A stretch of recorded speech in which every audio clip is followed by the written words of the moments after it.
আরশাদ হোসেন ও ইমাজ হোসেন ইমনকে আন্তর্জাতিক অপরাধ ট্রাইব্যুনালে হাজির করা হবে। মশিউর অনেক আছেন সেখানে, যুক্ত হব তার সাথে। অনেক জানাবেন তাদের কখন আদালতে নিয়ে আসা হবে?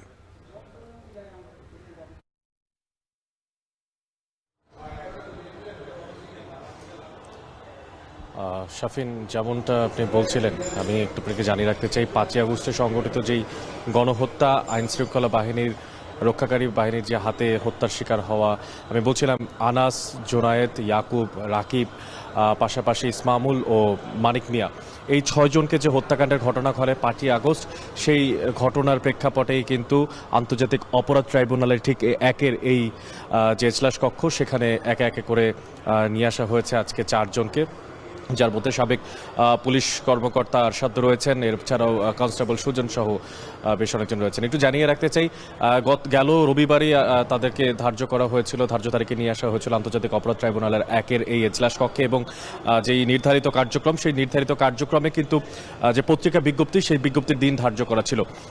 পত্রিকার বিজ্ঞপ্তির দিনের পরবর্তী দিনই আমরা যেমনটা জানি তেমনটাই আসলে আজকের যে প্রেক্ষাপট সেটাও রাখা হয়েছে। আমরা দেখতে পাচ্ছি যে বিচারপতিরাও কিন্তু চলে এসেছেন, এর মাঝখানে আসামিদেরকে তো আনা হয়েছে। আজকের যে দিনটা ধার্য করা হচ্ছে সেটাতে মূলত যারা পলাতক আসামি রয়েছেন এই মামলাটিতে, সংঘটিত মামলাটিতে, তাদেরকে আজকে স্টেট ডিফেন্স নিয়োগ করার মাধ্যমেই তাদের যে বিচার প্রক্রিয়া, সেই বিচার প্রক্রিয়ার যে পূর্ণাঙ্গ রূপ সেটা কিন্তু শুরু করার আশাবাদ ব্যক্ত করেছেন যারা প্রসিকিউটররা এখানে উপস্থিত আছেন তারা। এবং এছাড়াও জানিয়ে রাখতে চাই, আন্তর্জাতিক অপরাধ ট্রাইব্যুনালের একে, অর্থাৎ জুলাই আগস্টের যে সংঘটিত গণহত্যা, সেই গণহত্যা যেখানে বিচার কার্যক্রম চলছে, সেই বিচার কার্যক্রমের প্রথম যে প্রতিবেদন জমা পড়েছিল, সেই প্রথম প্রতিবেদনটাও কিন্তু হচ্ছে এই চাংখারপোলের এই মামলাটার। তাই অর্থাৎ এই মামলাটার যে গতিবিধি, যেই আবরণ, সেগুলো যত বেশি আগাতে থাকবে, যত বেশি প্রেক্ষাপটগুলো পরিবর্তিত হতে থাকবে, তত বেশি কিন্তু যেই বিচার সংঘটিত হওয়ার সম্ভাবনা, সেই সম্ভাবনার পারদে কিন্তু বাড়তে থাকবে। আরও একটা জিনিস জানিয়ে রাখতে চাই, সকাল থেকে বেশ উদ্দীপনা দেখা দিচ্ছিল, জানা যাচ্ছিল যে আবু সাঈদের হত্যাকাণ্ডের যে 30 জন আসামি, সে 30 জনের মধ্যে 4 জন যারা গ্রেফতার, তাদেরকে নিয়ে আসা হবে আন্তর্জাতিক অপরাধ ট্রাইব্যুনালের 2-এর যে এজলাস কক্ষ সেখানে। কিন্তু সবশেষ যে খবর আমরা জানতে পেরেছি, আজকে আবু সাঈদের যে হত্যাকাণ্ডের যেই দিন, সে দিনের কিন্তু যেই প্রেক্ষাপট সেটা কিন্তু হচ্ছে না।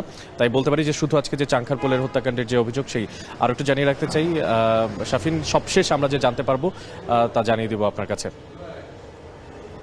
সহকর্মী মশিউর অনেক যুক্ত হয়েছিলেন আন্তর্জাতিক অপরাধ ট্রাইব্যুনাল থেকে।